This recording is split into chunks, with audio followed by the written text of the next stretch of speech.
Okay, we're continuing our study. By the way, just for your information, Mike Wilson is doing better. He's out of the hospital. He had bacterial pneumonia.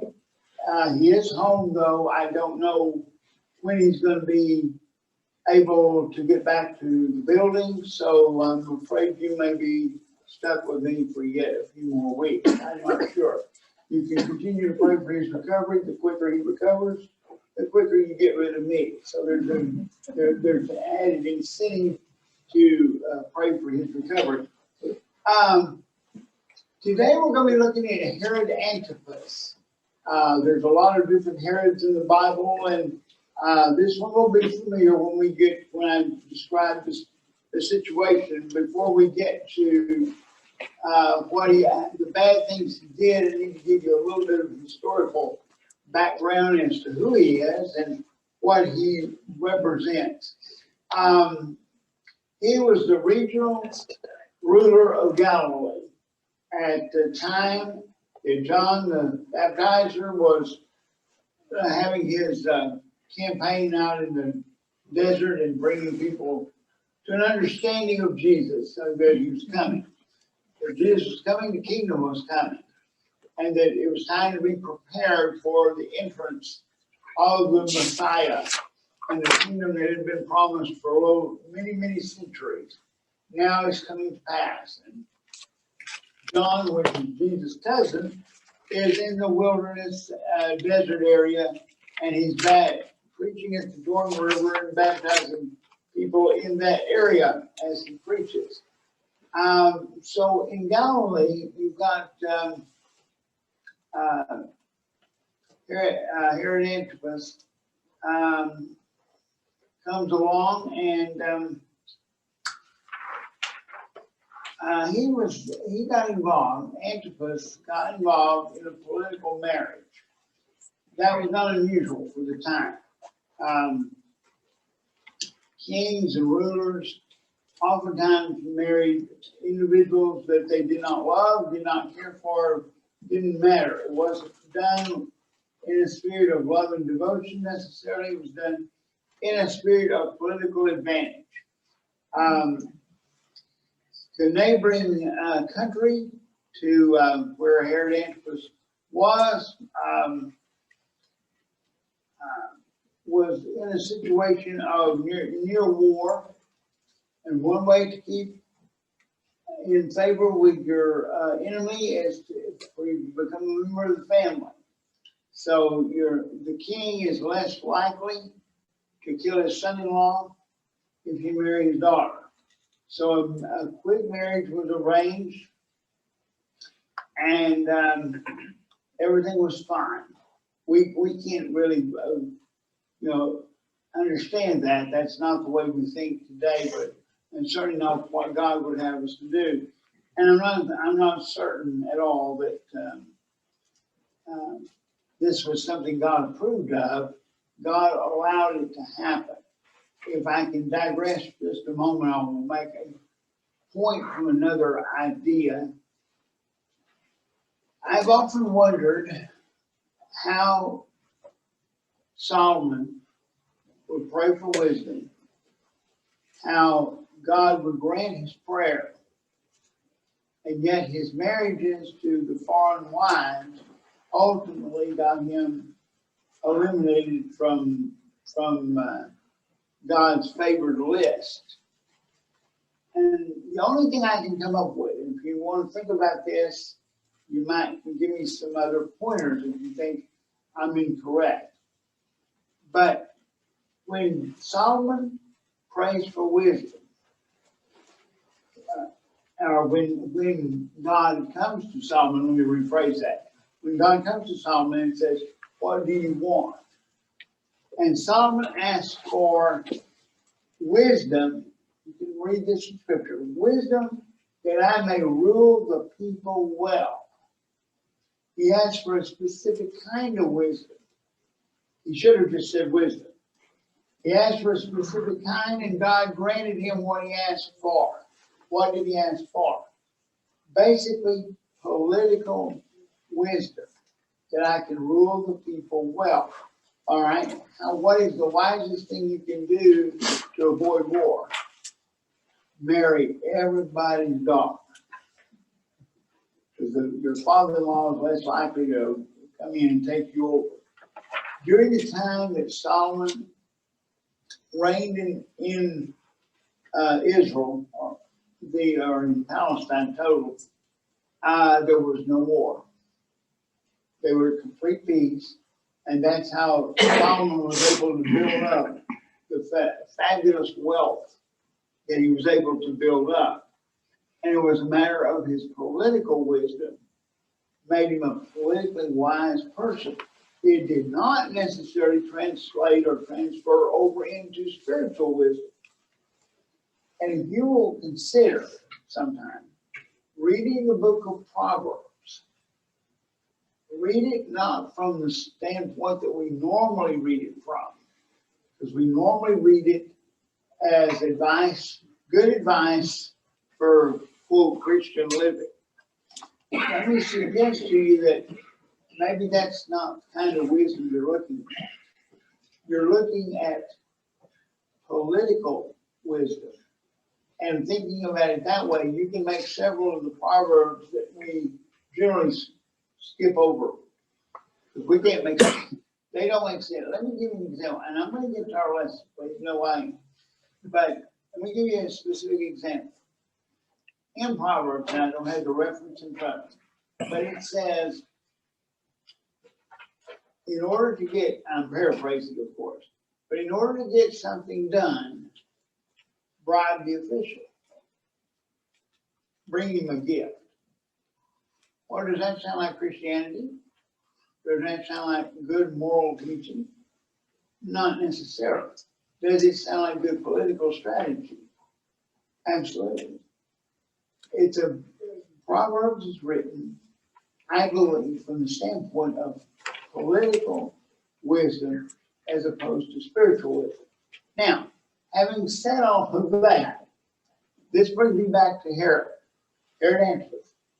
Herod Antipas marries the daughter of the king of the neighboring country, and things go okay. However, during a trip to Rome, Antipas falls in love with his brother Philip's wife, Herodias. Love is blind and love is stupid sometimes, and therefore he falls in love with this lady. She's married, and you can't marry her because she's married. So now you need for her to get a divorce, and then you're stuck with a wife you've got to get rid of. So the arrangements are made. Antipas divorces the princess, the daughter of the king in the neighboring country. And that turned out to be an unwise choice too, because immediately upon divorcing her, the princess that is, immediately upon divorcing her, they go to war. That was what was keeping the war from happening, and now it's not there. So now he's got a war on his hands that he didn't count on. But he gets the divorce, and now after the war's going on, we have another problem, and that is we got this guy John, and John the Baptizer, who's in the wilderness, gets to Herod's ear, as it were, and he says, "You shouldn't be doing that. You can't marry her." So Herod, being the wise man that he is, and I'm using that very sarcastically, he says, "I'm going to have John arrested. You can't, one way to control your opposition is to have them thrown into prison." So in chapter 6 of Mark, beginning in verse 17, it says, "For Herod himself had given orders to have John arrested, and he bound and put him in prison. He did that because of Herodias, his brother Philip's wife, whom he had married. For John had been saying to Herod, "It is not lawful for you to have your brother's wife." So Herodias nursed a grudge against John and waited to kill him. But she was unable to do so because Herod feared John and protected him, knowing him to be a righteous and holy man. When Herod heard John, he was greatly puzzled. He liked listening to him. Herod's an interesting person. You've got an individual here that is pronouncing condemnation on you for your actions.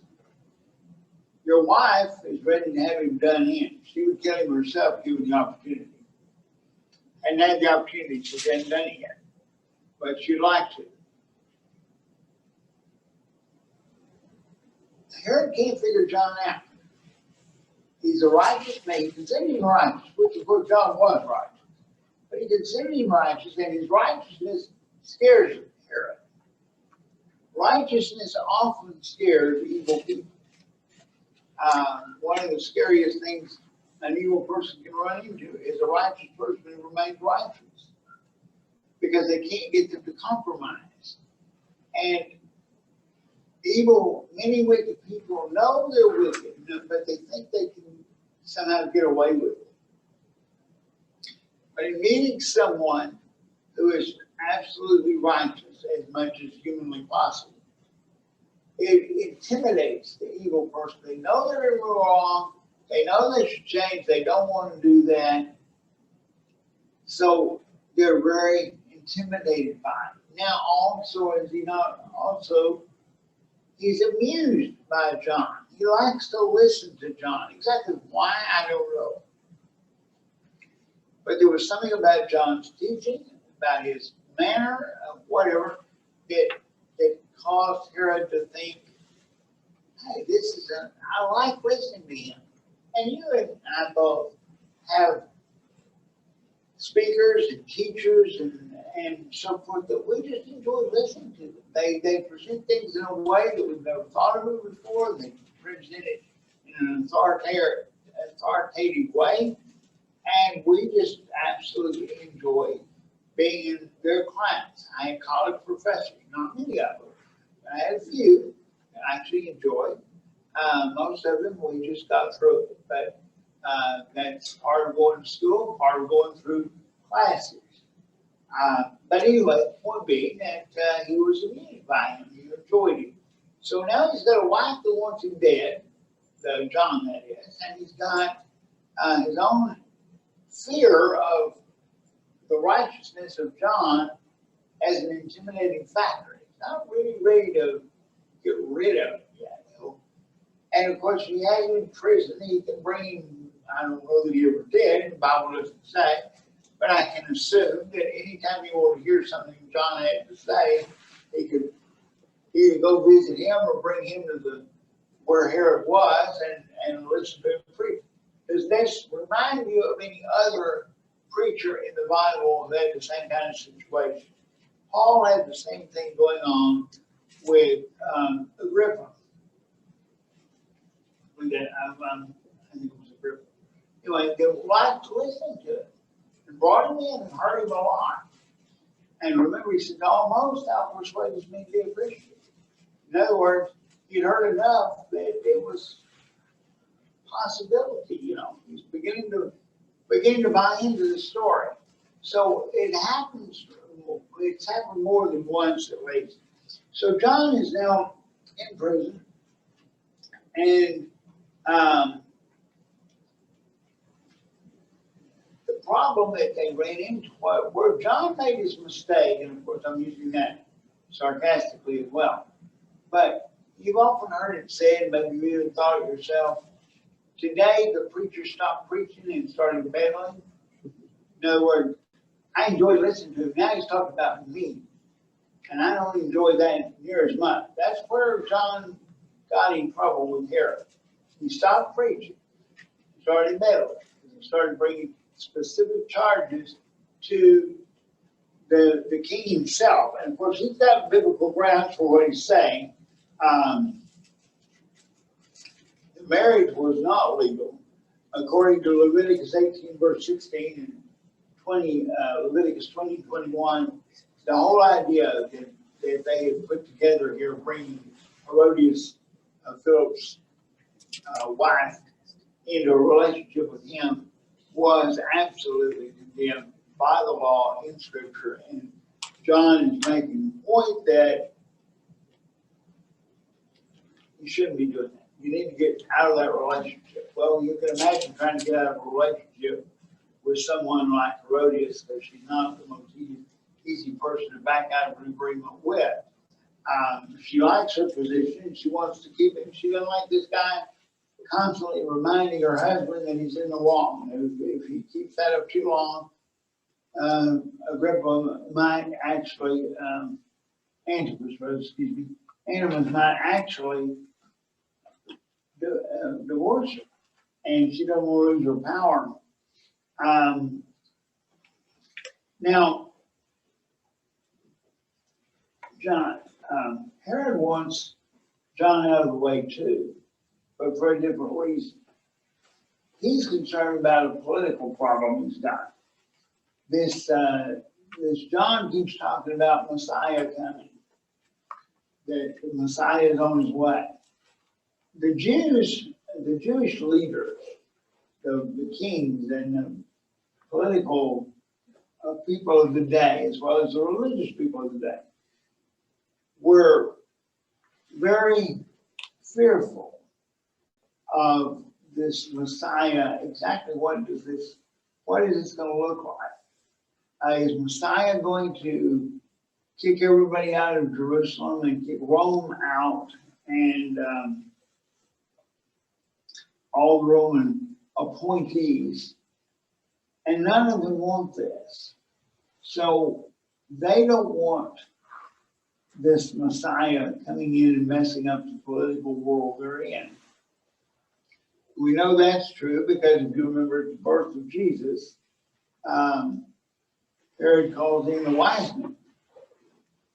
And, well, he actually doesn't call them in, they come to him, but he talks to them.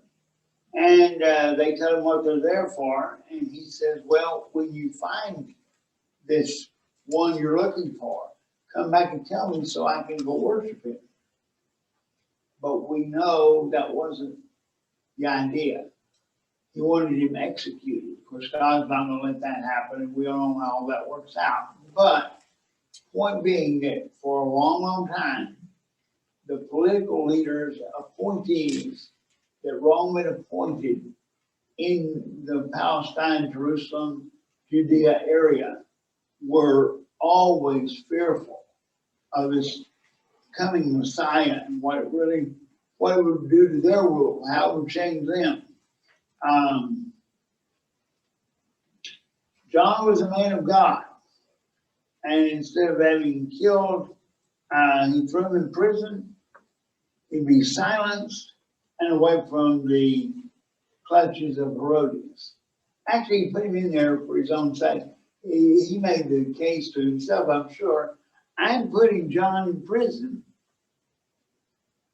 to protect him. It's protective custody, if you will. Because my wife's going to kill him if she gets a chance. And so you can well imagine how much happiness and joy must have been in Herod's house when Herodias can't get to the man she needs to kill just because Herod put him in prison and is actually put him in protective custody. So we're going with the story now as to how Herodias works all this out. If you look in Mark chapter 6, beginning verse 21, finally, an opportune time came. On his birthday, Herod gave a banquet for his high officials and military commanders and the leading men of Galilee.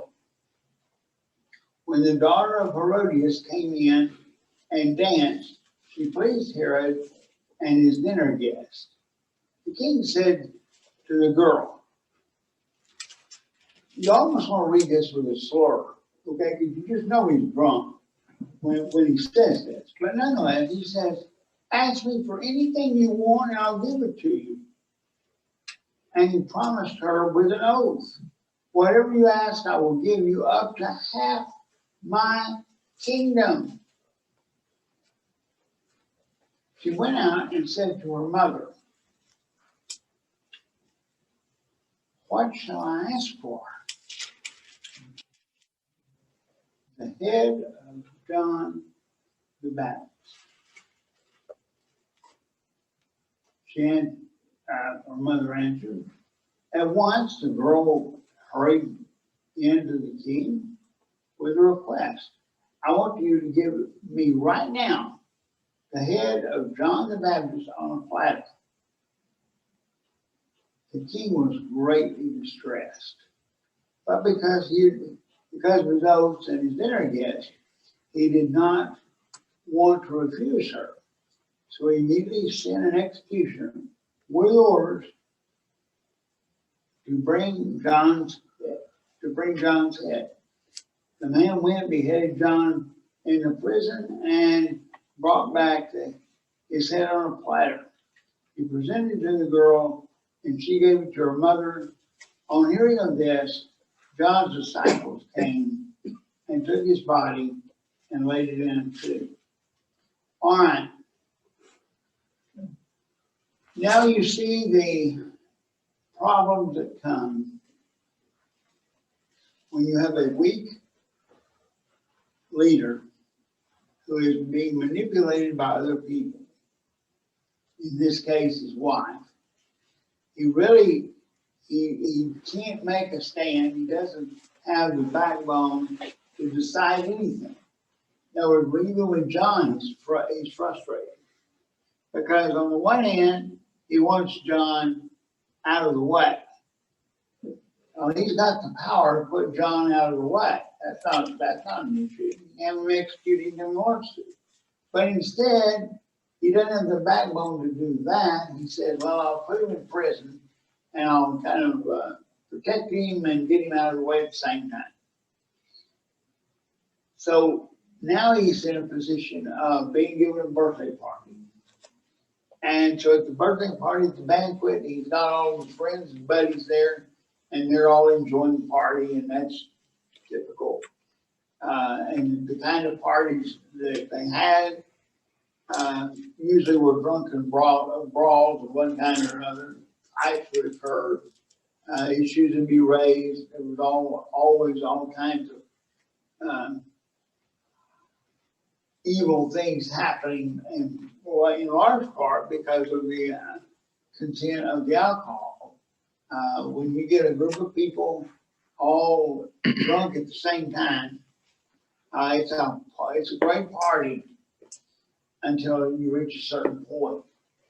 And my understanding, having never had the experience, not caring to have it, but there's a point in many people's metabolism and in their body structure that you can drink for a while and everything's fun and games. But there's a crossover point where people become less friendly and more agitated and so forth. Okay, so we're still in the front end of the party and it's just a wonderful time. And suddenly this lady comes in, girl, but I'm sure she was not a small girl by any means. And she dances. Bible doesn't describe what kind of dance she did, but we can sort of kind of guess that it was probably very provocative, if you will. There's been movies made and pictures drawn of the kind of clothing she had on and the kind of dance she did. And I don't think there's any doubt that it was meant to appeal to the base side of the people that were at this party. Now, it is interesting if you think about it, because Herodias plays a part here. Herodias allows or sends her daughter into this situation. A loving mother would not necessarily want her daughter performing in front of a bunch of drunken fools at her husband's party. But you see, Herodias has got something in mind. There's a plot afoot here of getting what Herodias wants. So she sacrifices her daughter to the extent of sending her into this situation. And the daughter's, I assume she's probably danced before, and probably dressed perhaps the way she's dressed. But she seemed a bit confused when this all happened, because Herod is so excited about what she's done that he's just falling all over himself to make her feel good. And he says, what do you want? I'll give you anything. Even up to half my kingdom. Now that is absolutely stupid. Okay? I don't care how good the girl dances. That dance is not worth half the kingdom. Okay? But Herod's not quite with it mentally. And he started talking. And he follows it up by making an oath. Of course, when you make an oath, you are swearing to do what you say you'll do, and you are bound to do it. So he says, just name it and I'll do it. Whatever you want, up to half the kingdom, here's my word, here's my bond. Now, does she say, okay, I want a pony? No. Does she say, okay, I want a new castle? Now, these would be things you'd expect someone, being on her age, but you would expect it to be something materialistically available that she would enjoy having, and I'm sure that's what Herod expected too. But she doesn't answer the question. Now, I don't know whether she was programmed not to answer. I don't know how she knew what to do, but she leaves and goes and talks to Mom. And she said, Mom, you're not going to believe this. They just promised me anything I want up to half the kingdom. What should I ask for? What would be a wise thing to ask for? Almost like the genie in the bottle type thing, where you have your 3 wishes and you get to, and you think, well, that'd be fairly simple. I'd love to do that. I'd love to have 3 wishes. I thought about that a lot.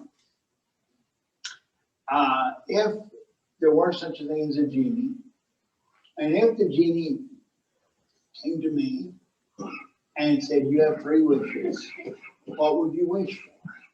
I have determined if that possibility ever comes to me, I'm going to wish for 3 more wishes. The more wishes you have, the more mistakes you can make, and still be able to correct your mistakes with the wishes you have left over. But she has 1 wish. She's not sure what to wish for, so she goes to Mom, and Mom said, okay, I tell you what you wish for. I tell you what you asked for.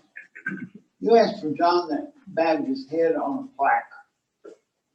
Now, most young women, that's the first thing that would cross their mind.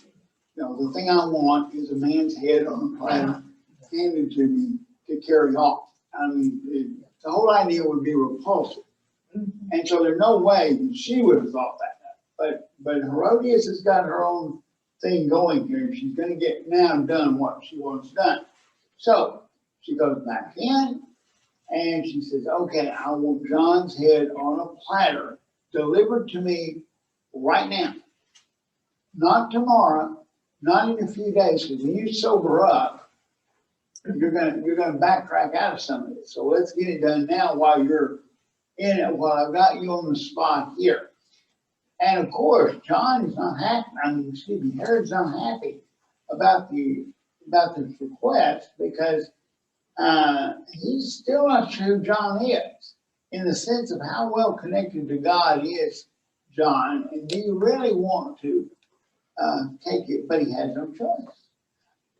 He's now opened his mouth and put his foot in it about as far as you can. And now this young lady is pushing his jaws together on his foot, making sure it doesn't get away. He has to fulfill the oath. Or does it? Well, you want to be a man of your word. But at this point, you'd rather be a murderer than a man of your word. I don't think, I don't see the moral difference between the two, except he's got people watching him now. And these people, these leaders, these friends of his, what are they going to say if he says, I'm going to back out of the deal? You can't afford to back out. So now you've got to fulfill it. So, of course, the Bible says that he sent forth the executioner and had John's head removed from his body, put on a platter, and brought to the girl. Now, the girl has got to have an interesting constitution that she can actually take a platter with a man's head on it to her mother. I assume her mother's not too far away, but nonetheless, you think, I'm assuming she's a teenager or a little older than that, something like that. And most teenage girls would not be just thrilled to walk around with a man's head on a platter because it's bleeding. I mean, the blood's still running from it. They just now beheaded him. So the expression on his face would still be there. The eyes would probably be open. Who knows? I don't know whether they were or not, but you can just imagine what this would look like. And this teenage, I'm going to say teenage to 20-year-old girl, walks out and carries this to her mother. Now, one of the problems that people get into is they oftentimes speak before they think. Their mouth goes into motion before their mind goes into gear. And as a result, they say things. We say things that we regret. And we weren't thinking. We were angry. We were upset. Or maybe we were just, blissfully ignorant of what we were saying. But we say things before we think. And you've heard that expression of speaking without thinking. There was a phrase that was used when I was somewhat younger. I don't know whether it's used today or not in our culture, but it was back in the day. And it was, the advice was, don't let your mouth write a check that your body can't cash. In other words, don't say something, I knew that, I can go do that, or and then you realize, I can't do that. There's no way I can do that. But I was in a situation perhaps where I was bragging to my friends or trying to look good for my friends, and they looking good for them. I said things, and then somebody, as it were, called my bluff, which is another phrase that we use for this. Called my bluff and said, okay, do it. And we went, really, I didn't mean that. Or we'll get into an argument and we'll say things that we'll wish we hadn't said later, or that people will remind us of later and say, you owe me this because you said back then. Well, at the time I said I was mad. I didn't mean it. Okay? And this, folks, is one of the major lessons we want to get out of our study today, is the idea of how your mouth, your tongue, your statements are important. Words matter, contrary to what we're sometimes told in our society, that it doesn't matter what you say or think or do. It does matter. And we as Christians have got to be the forefront, be in the forefront of the battle for honesty and for truth telling. It's not easy, especially in a world where nobody listens, or at least they don't seem to listen. Doesn't matter. I don't know what I say. Nobody's paying attention to me anyway. Oh, yes, it does. Oh, yes, it does. It does to God. But it even does in our society. I was talking to an individual the other day, and she was telling me of how phrases that she used, her grandchildren were starting to use the phrases. Grandkids listen. Children listen. Children and parent. Children and grandchildren parrot what they hear. And you may not think of it as important, and maybe, and I'm not saying you're saying anything wrong, but they're going to copy what you say and the way you say it. And that can be sometimes amusing at times, because they don't always understand exactly what you said. But the idea is that they're going to copy it. Now, if you're talking in nice Christian terms, as you probably are, no doubt are, that's what they're going to pick up on. That's what they're going to say. That's great. They do listen, though. They do copy. They're like those tape recorders. By the way, if you don't believe it, I'm sure by now you've had the experience of having your grandkids come and tell you what mom and dad said. And that can be very revealing. It's your daughter, your son. But it can be very revealing because, and they don't realize they're saying anything out of the way. They're just telling you what they heard. And I'm telling you that what they heard is going to be repeated to somebody somewhere. So it behooves us to be careful of what we say and the way we say it around them, because that's what they are going to repeat. And in the worldly, in worldly context, not in Christian, but in worldly context, it's very funny to a lot of people when this child starts saying what he heard daddy or mommy say, and some of the words they come out with, they don't know what the words mean. They don't realize anything about it. But it's sort of like the little boy went to school, and the teacher was talking about different languages. He held up his hand. He said, "I know French." "You do?" He said, "Yeah." And he began to give all the 4-letter curse words you can imagine. Because every time his dad said it, he said, "Pardon my French." So he believed he was learning French. Turns out it wasn't quite French. But it does illustrate the point that kids do listen. They do respond. They're going to say what they hear. And you need to keep that in mind, because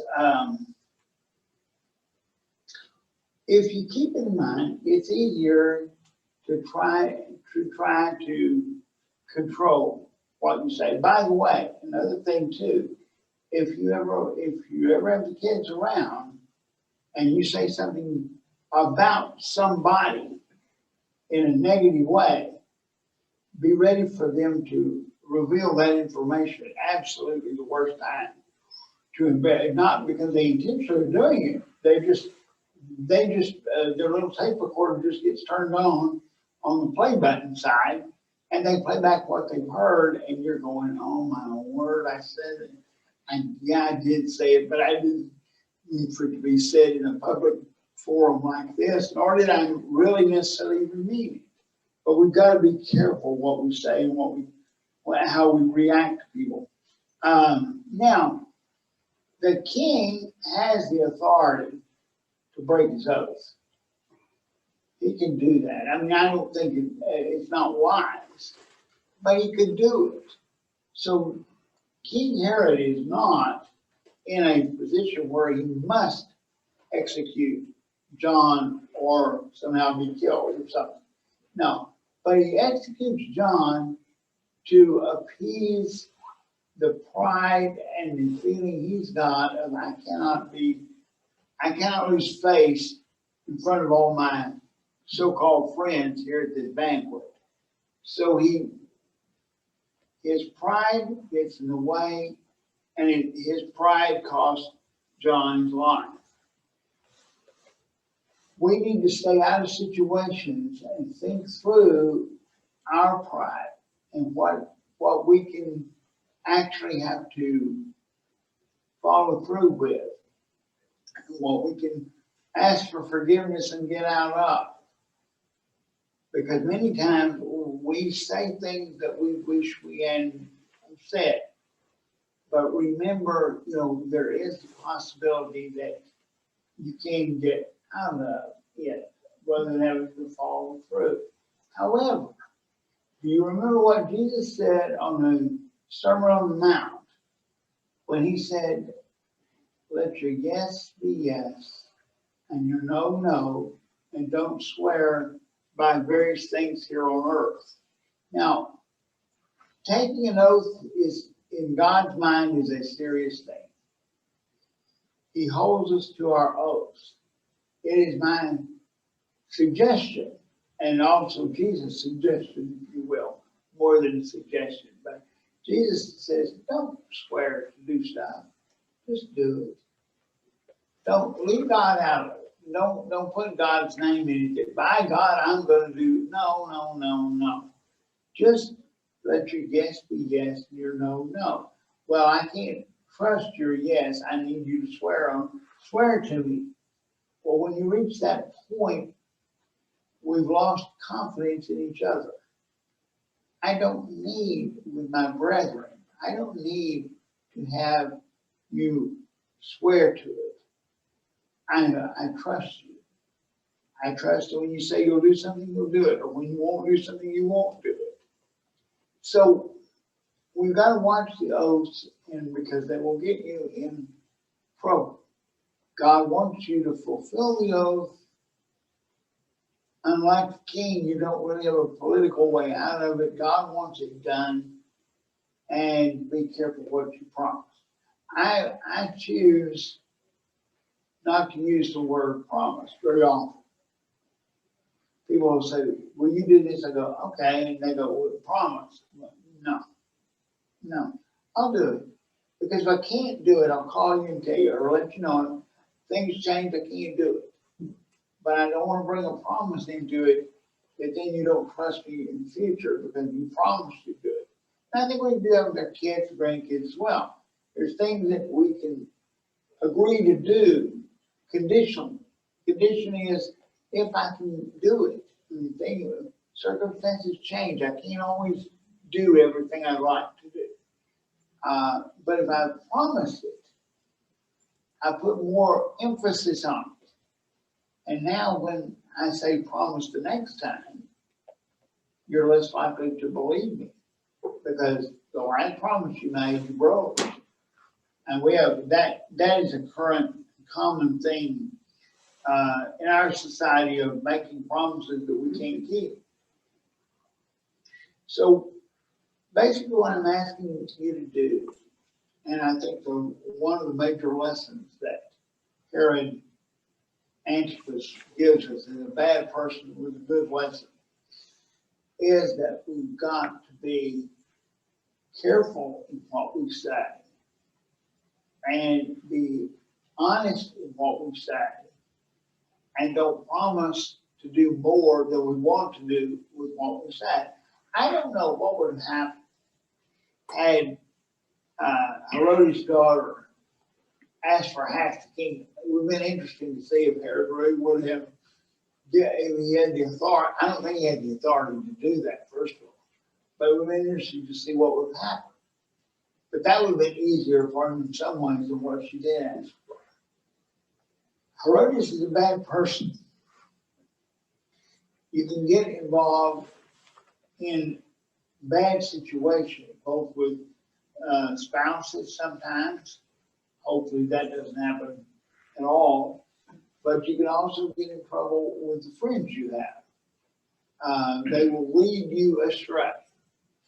And as mature Christians, we may think, well, I wouldn't be led astray because I've been here too long, I've seen too much, and I've been a Christian all my life. And I will warn you that we're never too old to be led astray. We allow ourselves to be led astray by whatever desire we may have. John chapter 12, beginning verse 42, it says, "Yet at the same time, many even among the leaders believed in him. But because of the Pharisees, they could not confess their faith for fear they would be thrown out of the synagogue. For they loved the praise of man more than the praise from God." Herod was in a predicament.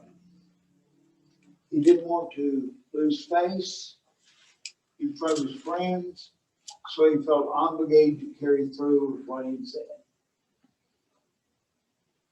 Losing face is difficult and heartbreaking sometimes. But I can assure you that losing face is so much better than losing yourself. And so don't get caught up in a situation where my pride is greater than my fear and reverence for God. Thank you for being here, and I hope that you will take what you've heard and make use of it this week. And I suspect I'll be back with you next week. I don't know for sure, but we'll see. Thank you.